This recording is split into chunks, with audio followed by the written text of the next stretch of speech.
Bien, en el tema 1 veíamos la ley de Ohm, que es voltaje es igual a intensidad por resistencia. Entonces ahora lo voy a explicar. Imaginemos que tenemos un embalse de agua, ¿vale? Lo tengo lleno y tengo un tubo que lo lleva al mar, pero como yo tengo cerrada la compuerta, no hay corriente. En el momento en el que yo abra la compuerta va a haber corriente. ¿Por qué? Porque esto está a 0 metros y esto, por ejemplo, lo tengo a 600 metros. Entonces la diferencia de altura es el voltaje, ¿vale? Y cuando yo abro la compuerta va a haber una corriente, esto sería la intensidad. Y según el grosor del tubo, si es más grande va a haber menos resistencia a que pase el agua, pero si es más pequeño va a haber más resistencia y por tanto va a haber menos corriente. El grosor del tubo sería la resistencia.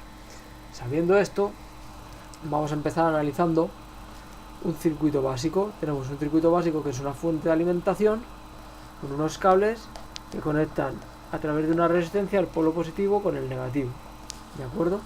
Por aquí pasará una intensidad cuando se cierre el circuito, esto es la resistencia y aquí habrá un voltaje. Bien, entonces, por ejemplo, para seguir explicando lo del voltaje, si yo tuviera un embalse al mismo nivel que el mar, no habría corriente, ¿vale? Y si lo tuviera un poquito levantado con un tubo así, habría corriente, pero va a haber más corriente si lo pongo justo en vertical, es decir, a una altura más grande. Cuanto más alto lo ponga, más va a querer el agua ir hacia donde hay menos altura, ¿entendéis? Entonces, empezamos analizando una resistencia. Una resistencia se puede representar de dos maneras, así o así, ¿vale? Así es como se representan las resistencias en los esquemas. Entonces, imaginemos que tengo una resistencia que sería como un tubo por donde va a pasar el agua, que es la corriente. Entonces, yo sé que tengo un voltaje aquí, 10 voltios, y aquí al extremo de la resistencia tengo 0 voltios. Entonces, la diferencia de potencial va a ser 10 voltios. Si yo tuviera aquí 2 voltios, la diferencia sería 8 voltios. Bien, y por ejemplo, tengo una resistencia de 10 ohmios, ¿vale? Entonces, ¿cuál va a ser la intensidad de corriente? A ver, si sé que el voltaje es intensidad por resistencia, despejo la intensidad aquí, la intensidad va a ser igual a voltaje partido de resistencia, ¿vale? Entonces, tengo el voltaje que son 10 voltios y la resistencia son 10 ohmios. Entonces tengo una intensidad de 1 amperio. Ahora, las resistencias en serie significa esto, que en vez de tener una resistencia tengo dos resistencias, ¿vale? Imaginemos que tengo una de 5 ohmios y otra de 10 ohmios, ¿vale? Esto es, las podría analizar una por una, es decir, tengo una resistencia de 5 ohmios y aquí otra de 10 ohmios. Pero tengo que hacer una cosa antes.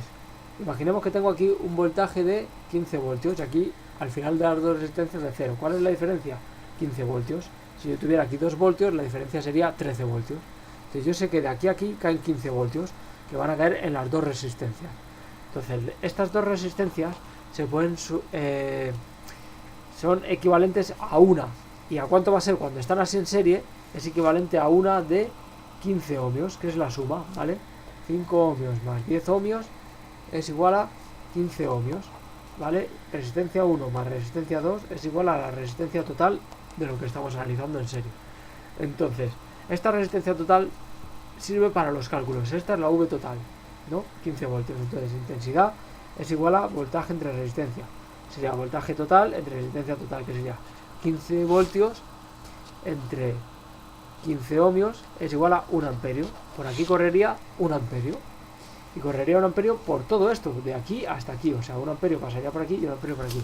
Entonces, si hacemos los cálculos, la intensidad, la caída de voltaje de esta resistencia sería resistencia por intensidad igual a voltaje. Entonces, 5 ohmios por 1 amperio sería 5 voltios. Y esta sería 10 ohmios por 1 amperio serían 10 voltios. Entonces, 5 voltios más 10 voltios es el voltaje total que teníamos aquí, 15 voltios.